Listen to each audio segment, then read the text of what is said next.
I'm available 24/7 to help solve issues. Right. Call me 3 a.m. on a Sunday morning. I don't care.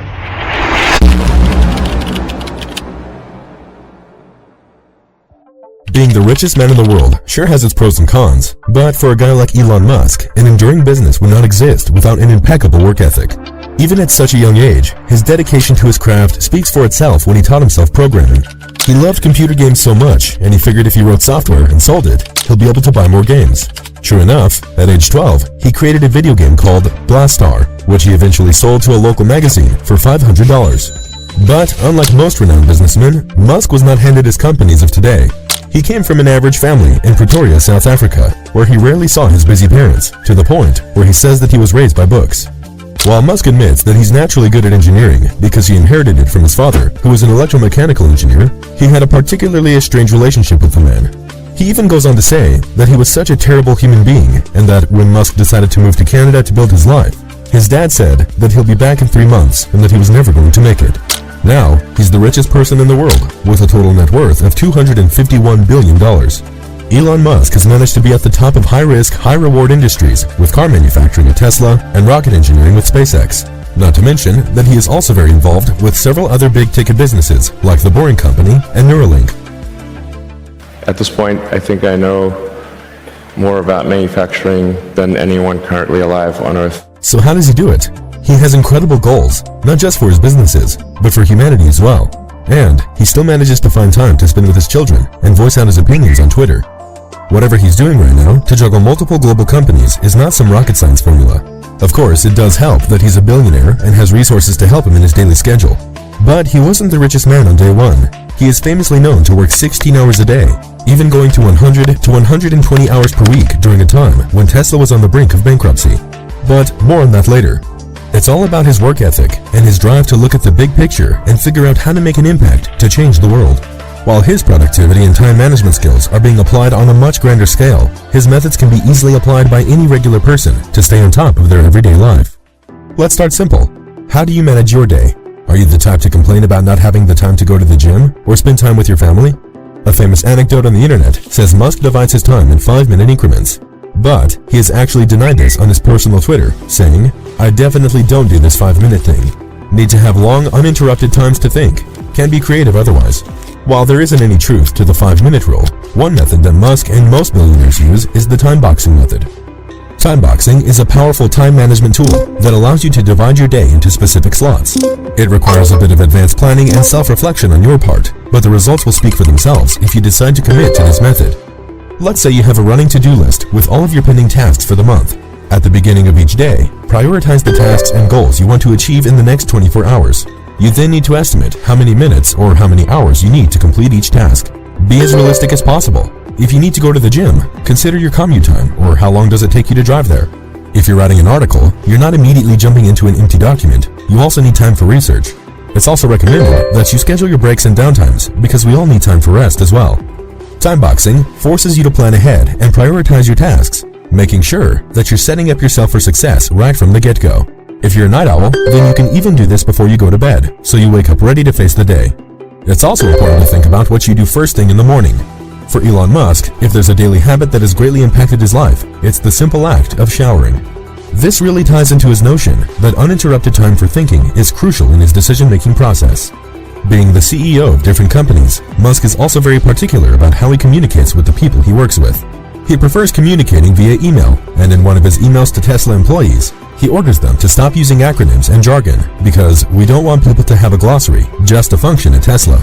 He's not a big fan of long, extensive meetings or any bureaucracy that hinders communication and how he receives updates from his employees.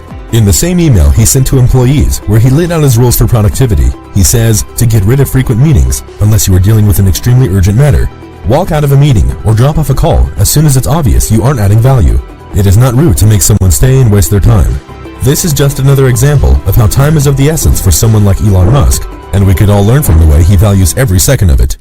Garrett Reisman, one of his senior advisors at SpaceX, testifies to his work ethic, saying that while Musk sets very aggressive timelines for his teams, he is always focused on what they are working on. He gets right to the point and does not sit around to small talk with anyone. He measures pretty much every major decision by whether or not it brings the day when we have a self-sustainable colony on Mars sooner or later. That's the prism by which he makes every single decision he makes it through that prism. Musk is very committed to showing up, a characteristic that we all should aspire to be. A lot of people assume that he's always just on social media, doing press conferences, or working on the executive part of his business. But 80% of his time is still spent on engineering and design. In the years from 2017 to 2019, Musk devoted 100% of his time and focus to keep Tesla from going under. All 7 days of the week, he's sleeping in the factory, working in the paint shop, General Assembly, and anywhere else just to save the company.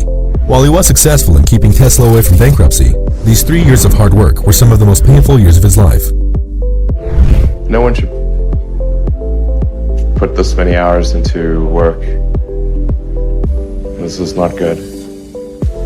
People should not work this hard.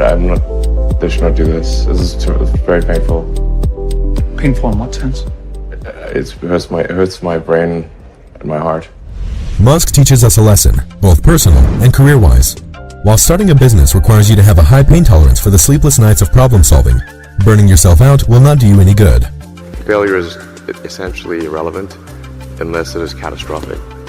This type of dedication leads us to one of his main principles when it comes to maximizing his time and output.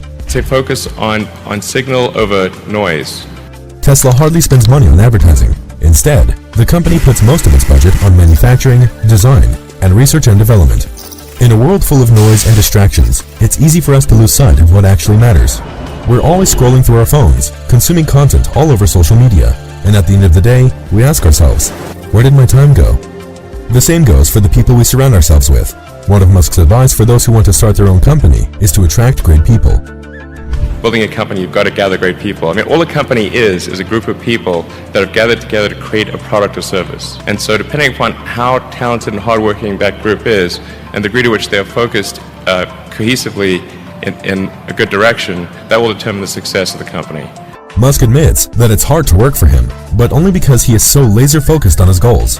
As written by Ashley Vance in the Elon Musk biography, SpaceX hiring managers would tell new recruits, if you want as hard as it gets, then great.